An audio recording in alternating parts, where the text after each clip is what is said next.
नमस्कार, मैं हूं मनोज्ञा लोईवाल। Welcome again. और अब हम वापस जा रहे हैं। दीमा हसाओ से गुवाहाटी तक का सफ़र कर रहे हैं। जब आए थे तो पूरी तबाही का मंज़र था और उसके साथ साथ बहुत ही बुरा हाल था, क्योंकि गाड़ी भी नहीं जा रही थी। अब तो हम गाड़ी में वापस जा रहे हैं। उस समय करीब 20 से 25 किलोमीटर पैदल चलना पड़ा था, यानी कि माईबोंग टनल से, माईबोंग सुरंग से लेकर पूरा ऊपर हाफलोंग तक। ये तो एक दिन।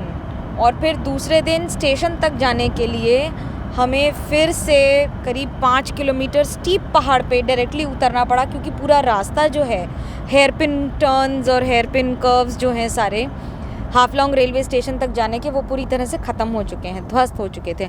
आपको ये दिखाते हैं। आपको देखिए रास्ते का क्या हाल है। ऐसे ही एक एक डाइवर्जन ले लेके जाना पड़ता है और इतना बुरा हाल है कि the road has entirely caved in. So आपको इससे समझ में आएगा कि कितनी बुरी स्थिति है इस पूरे इलाके की। दीमा हसाओ के लोगों का मानना है कि उन्होंने अपनी ज़िंदगी में पिछले 50 वर्षों में इतनी तबाही और इतना बुरा हाल कभी नहीं देखा है। और ये बात सिर्फ एक सड़क की नहीं है। NH27, NH54 जिसको कॉमनली कहा जाता है, जो ये रास्ता है इस इलाके का सबसे इम्पॉर्टेंट, बट ये रास्ता और भी इम्पॉर्टेंट हो जाता है क्योंकि यही पूरा नॉर्थ ईस्ट को जोड़ता है। और नॉर्थ ईस्ट को जोड़ता है इन द सेंस कि यहाँ से जितना सामान बाय रोड जाता है वो भी उतना ही मुश्किल होता है। समीर हमारे ड्राइवर हैं। समीर से भी एक बार पूछते हैं। समीर, क्या हालत हुई थी आपकी यहाँ पर गाड़ी चलाने में? यहाँ पे तो मैम काफ़ी दिक्कत हुई थी जाने के टाइम में। आप लोग तो पैदल चले गए, मैं बाद में 2 घंटा बाद पार किया मैम उससे तरफ से। तो अभी JCB वगैरह लगा के वो थोड़ा क्लियर करने के बाद निकल गए 2-3 गाड़ी। काफ़ी बुरा हाल हुआ है। ये बड़ी आसानी से बता रहे हैं। बोलने में जितनी आसानी से बता रहे हैं, इतना आसानी से आए नहीं थे, है ना समीर? तो आप इतनी आसानी से क्यों बता रहे हैं? ऐसा लग रहा है जैसे बड़े आराम से गाड़ी चला के आए हो। आराम से तो ये बताओ, कितनी बारिश में, कितने पत्थरों के बीच में गाड़ी, कितने घंटों तक चल कर आए हो, कितना मुश्किल था। जी मैम, वो तो मैम अभी जाने के टाइम तो बहुत टाइम लग गया ना जाने में। देखिए, तभी रास्ता का जिले की पहचान है। ये सारे ज़िले की पहचान है और ये आपको इसलिए दिखा रहे हैं क्योंकि दीमा हसाओ को हिल स्टेशन और सबसे खूबसूरत हिल स्टेशन माना जाता है असम का।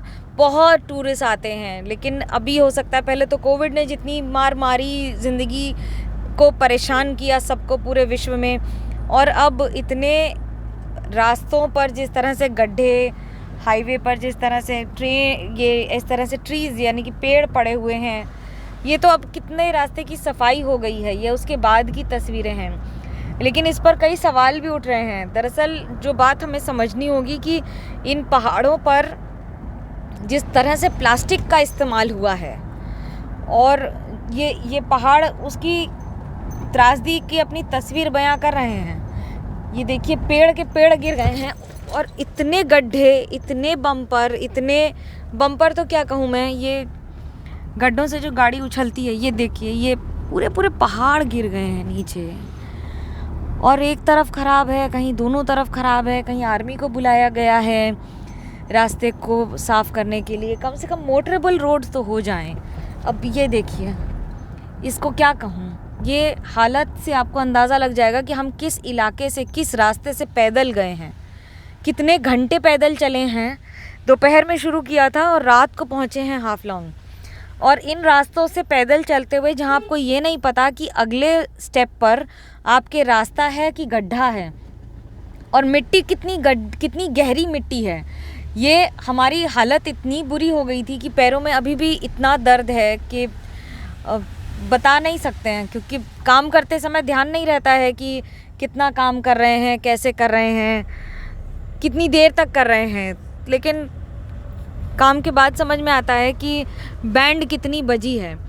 अब आपको मैं एक तस्वीर दिखाती हूँ जिसमें ये तो आप देख रहे हैं पूरा रास्ते का हाल, और उसके साथ साथ आपको बताते हैं कि सुबीरदा बताएंगे कि उनका क्या हाल हुआ था। सुबीरदा, थोड़ा तफसील से बताइए। हालत तो बहुत ख़राब था। जाने के टाइम में हालत इतना ख़राब हो चुका था, मुझे खाली मनोज्ञा बोला पहुंचना है, किसी भी हालत में पहुंचना है हमें। ठीक है, पहुंच जाएंगे। हम लोग पैदल चले, मेनली दूध की गाड़ी पे भी गए हम लोग, पीछे लटक के दूध की गाड़ी पे गए, स्कूटी पे गए, ऑटो पे गए, इससे पैदल चले 20 किलोमीटर चलने के बाद फिर पहुँचे। उससे ज़्यादा भयानक था वो हाफलोंग स्टेशन। इतना स्लिपरी रास्ता था क्या बताए। हम दोनों को तो आदत नहीं है, हम लोग प्लेन लेन में चलने वाले हैं, और हमारे साथ जो भाई साहब थे वो लोग तो आराम से जा रहे हैं। हम लोग को 2 डंडे दिए काट के, उससे हम लोग पैदल चले। पैदल चलते चलते नीचे हाफलोंग स्टेशन पहुँचे। नीचे भयानक तो मेरे सड़क तो है ही नहीं, सड़क नहीं है, स्टेशन नहीं है, भयानक भयानक। और काम करने का टाइम भी हमारे पास। हाँ, ये बात है। काम हम लोग को पहुँच तो गए नीचे, ठीक है, पहुँच गए। काम करके मुझे ऊपर पहाड़ के ऊपर जहाँ पे हम लोग छोड़े थे स्कूटी, वहाँ फिर पहुँचना है। हम लोग नीचे चाय भी नहीं पिए दुकान में। एक दुकान में बोले थे हम लोग लौट के चाय पियेंगे, हम लोग डर से चाय नहीं पिए। नहीं, हम लोग पहले ऊपर चले जाते हैं। फिर पूरा बादल छा गया, फिर बारिश आ जाएगा, फिर हम लोग चढ़ेंगे कैसे, ये एक चिंता हो गया था बहुत। सेफली ऊपर आ गए, स्टोरी चल गया, बस मन कुछ सब थकान जितना था दूर हो गया स्टोरी चलने के बाद, और कोई थकान नहीं था।